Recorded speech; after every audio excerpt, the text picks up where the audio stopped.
Odds for the 2021 NFL MVP are out, and I always love odds on stuff because it's not a reflection of what percentage of a certain outcome is going to happen. That's not how it works. It's a reaction to how people perceive who is going to win. So as more money comes in on one jabroni, even if it's stupid, those odds shorten up. And if they're trying to entice people to go for a longer shot, those odds will get a little bit longer. So it speaks more to us, the human condition, about how these odds play out. So we want to go through a couple of them. Patrick Mahomes at top, of course, everyone's favorite, 6-1. Yeah, I think that's very short odds. I don't want a piece of that. Nah. The octogenarian Aaron Rodgers, who allegedly won last year. Congratulations for winning MVP in a pandemic. 8-1. Yeah, okay. So that's just a reflection. Mahomes and Rodgers, a reflection of how much money is just going to be pile driven in there, where the true odds may be 15-1, somewhere in there, but you're only getting paid out 6-1 on a 50-1 proposition.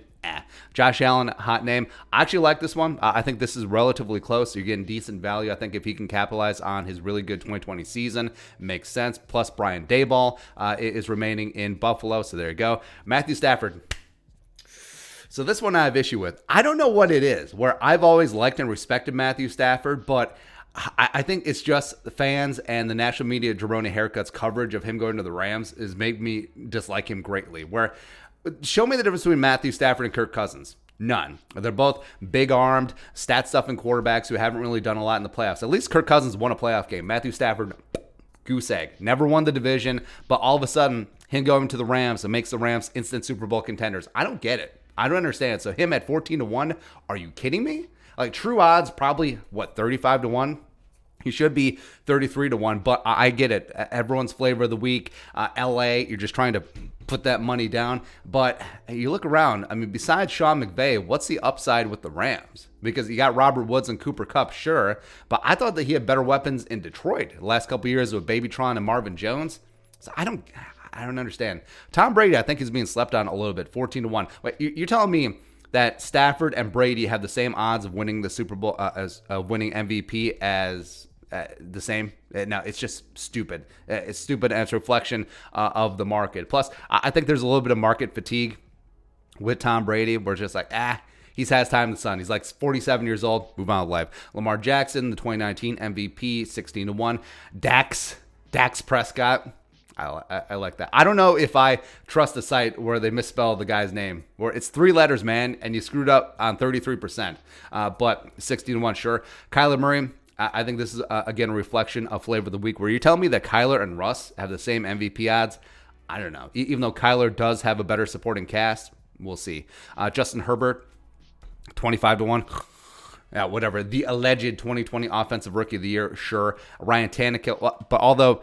Man, if the Chargers get, say, Jalen Waddle at 13 or Devontae Smith, that would be gross. Tannehill, I'm not buying that without Arthur Smith. Plus, he loses Corey Davis. A.J. Brown is a stud, but can he do it by himself? Derrick Henry, I'm more intrigued by this. So the first non-quarterback on the board, Derrick Henry at 33-1, makes some sense. Where with the 17th game, man, last year, if Derrick Henry had a 17th game, I think he breaks the single-season rushing record. And I get that Eric Dickerson did it in 16 games, but he broke O.J. Simpson's record, who did it in 14 games, so that's whatever. Deshaun Watson, 33-1. Might want to take that one off the board. Christian McCaffrey, don't call it a comeback, blah, blah, blah. And then you get down to the Vikings. So Dalvin Cook is at 66-1, where... Given the Vikings' propensity to run the ball, and I don't think much has changed in terms of personnel-wise, and I think that Clint Kubiak is going to acquiesce to Mike Zimmer to a degree. I don't think they'll suddenly become the greatest show on turf, but Dalvin 66-1, I think that's phenomenal value. I think it really is. And you're putting Dalvin on the same plane as rookie Trevor Lawrence, who's likely going to go to the Jaguars. You put him on the same plane as, well, not Matt Ryan. Jameis Winston, slightly longer odds than Jameis Winston. Really? Okay, sure. But Kirk Cousins. Kirk Cousins at 50-1. I think this is really good value as well. And their long odds are reflected that the market is like, Minnesota, feh. Dalvin Cook, feh. Can he stay healthy? Feh. Also, Kirk Cousins, feh. So I do not understand this because you can easily make the case that besides Sean McVay, Kirk Cousins has much better weapons than Matthew Stafford out with the Rams. But of course, Matthew Stafford, his price gets pumped way down because a lot of money's coming in. A lot of people perceive, oh, Matthew Stafford, 14-1, sure. But they should have similar odds. They should both be in the ballpark at, say, 35-1. But you get great value with Kirk Cousins at 50-1 because no one believes in the Vikings. No one believes in Kirk Cousins. But if you think about it, if they can build an offensive line that can protect Kirk Cousins, and that's a big if for sure. And if Dalvin Cook can stay healthy, Kirk has that play action all damn day long with Justin friggin' Jefferson and Thielen and Irv Smith Jr. exploding in year 3. He's got a shot. He's got a shot, especially if the Vikings turn things around. They go on a run, say they go 11-6, win the division. I think that Kirk Cousins certainly could be in the mix for the MVP conversation. But yeah, 50-1. Do I think this happens more than 2% of the time? Yes, I do. So I think that Cousins' odds should be in that 35-1 range. So you're getting a ton of value there.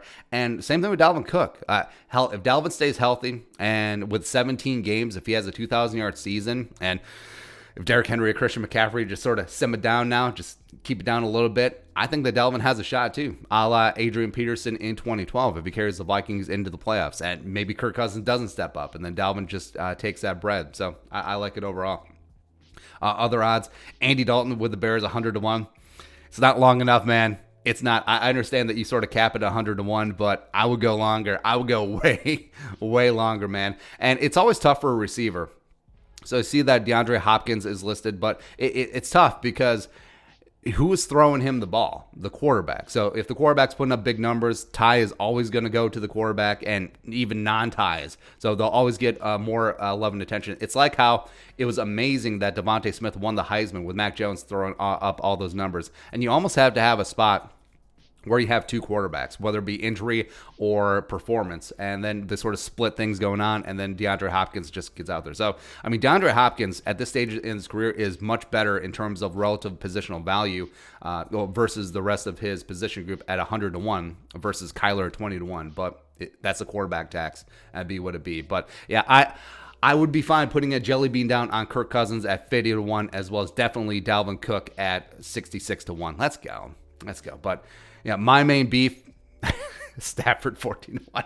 Okay, sure. Hey, is this the same Matthew Stafford that never won the division in Detroit? Is this the same Matthew Stafford that never did anything with First Ballot Hall of Famer Megatron? Huh? Is that it? It's ridiculous, man. It's redonkulous. But anyways, your thoughts and our thoughts, MVP odds 2021. Let us know in the comments section below. Subscribe for daily Vikings takes. Want to support that work, post on the Venmo. Until next time, Skol, production value.